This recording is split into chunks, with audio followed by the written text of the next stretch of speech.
What's up, everybody? Happy Friday. I hope we're all having a great Friday here. It's a beautiful day in San Diego. I know that for sure. But welcome to a preseason episode of the walkthrough. As you know, I'm your host, Jamie Hoyle, here with you for probably about the next 15 or 20 minutes to talk some Chargers with you. So today's episode, we are going to chat a little bit about the Chargers' newest signing. We'll talk a little bit about defensive tackle Teair Tart, what his signing means for the defense, what it means for the defensive line competition in camp, what can we expect from him, who is he really on the field, and how much of a difference can he make. And then we're going to use that as kind of a jumping off point, and we're going to talk about some things that I want to watch for in the preseason game against the Rams on Saturday. So let's go ahead and get right into it. Chargers yesterday signed defensive tackle Teair Tart, formerly of the Titans and the Texans and the Dolphins. And Tart is a guy who he's entering his fifth year in the NFL. His rookie year was 2020 with the Titans.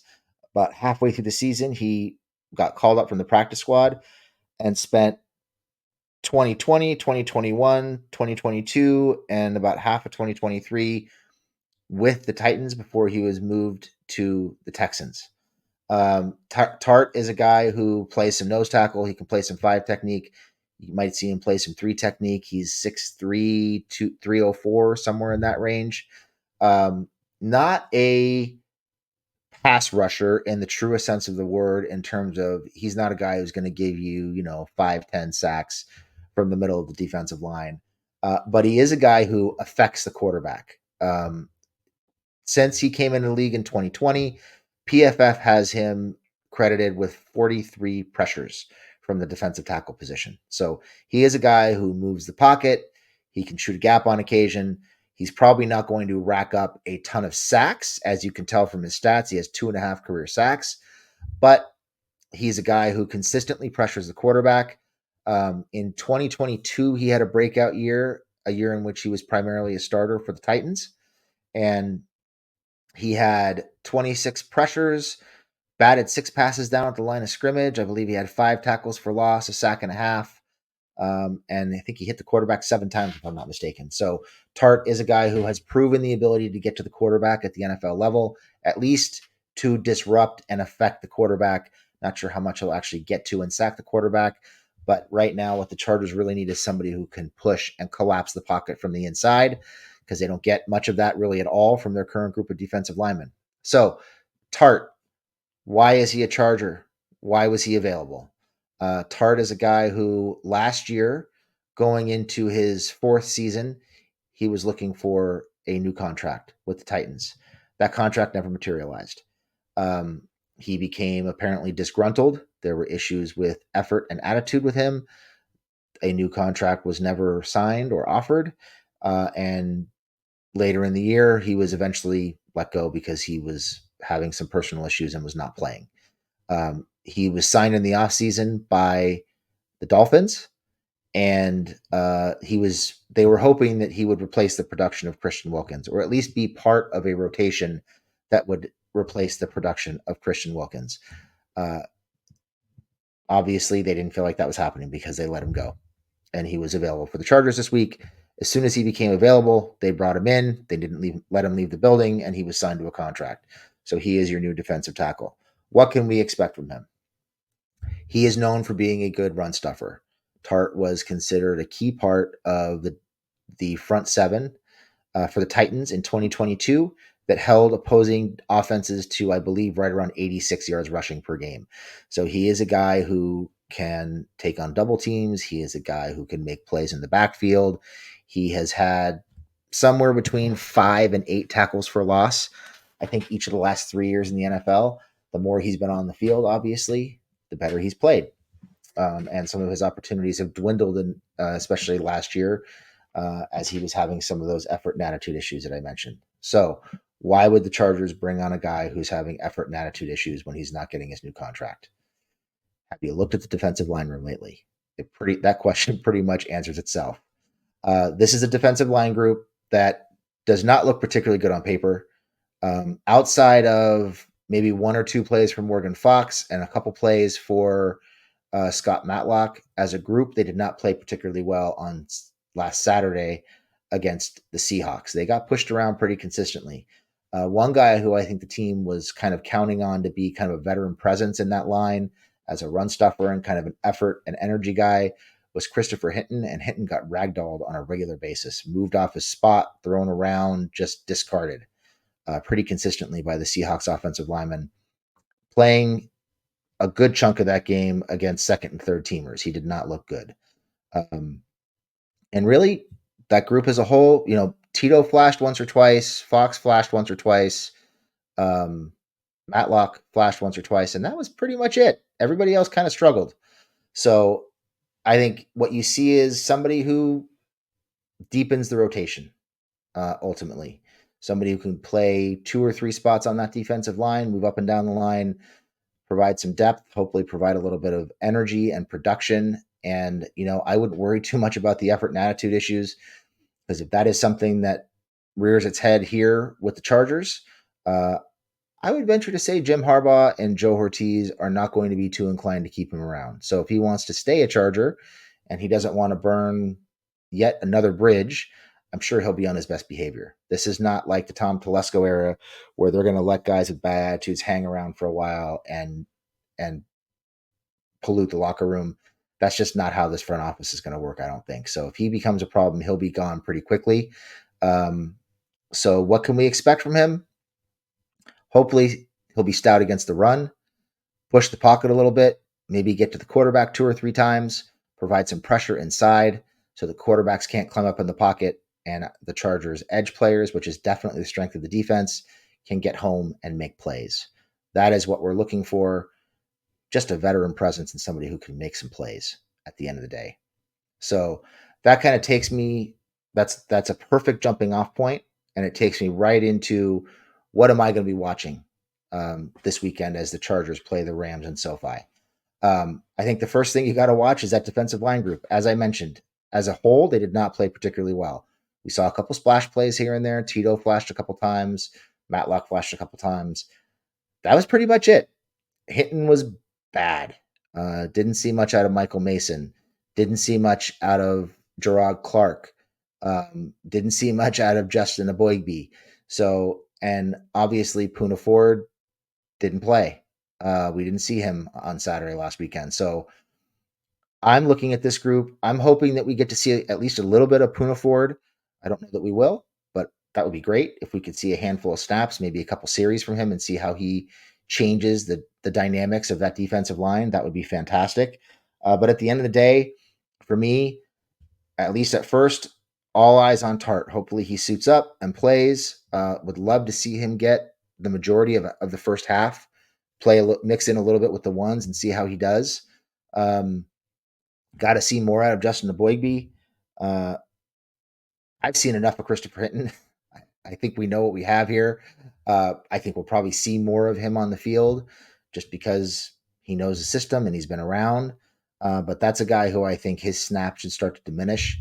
And Gerard Clark, somebody the fans have been waiting for a couple of years now, would like to see him step up and make some plays as well. So really start to see that defensive line rotation take shape and see those guys start to kind of carve out their roles and claim their spots on the defensive line, just so we kind of know what to expect and hopefully see them make some plays so we have an idea that, hey, maybe these guys can play after all. Because right now we just really don't have a feel. Like I said, they're not very good on paper. Uh, you could go so far as to say they're pretty bad on paper. Um, and they did not play well last weekend. So looking for an improved performance out of them, I think, is a big deal, and also see how that rotation kind of takes shape against the Rams this weekend. Next, and everybody's talking about it. It's obvious, but I can't skip it. It's the quarterback play. No mixing words here. The quarterback play last weekend was awful. You could go so far as to say it was dog shit. It was bad. Easton Stick did not look good at all. He looked uncomfortable. It looked like the game was too fast for him. This is a young man who is entering, I believe, his fourth or fifth season in the NFL. The game should not be too fast for him. He plays in the preseason all the time. We should not be having these issues, but it was definitely an issue.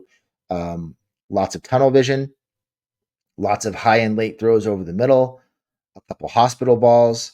Looked like he tried to get Hunter Hurst. Hunter Hurst. I knew I was going to do that. Hayden Hurst. Excuse me.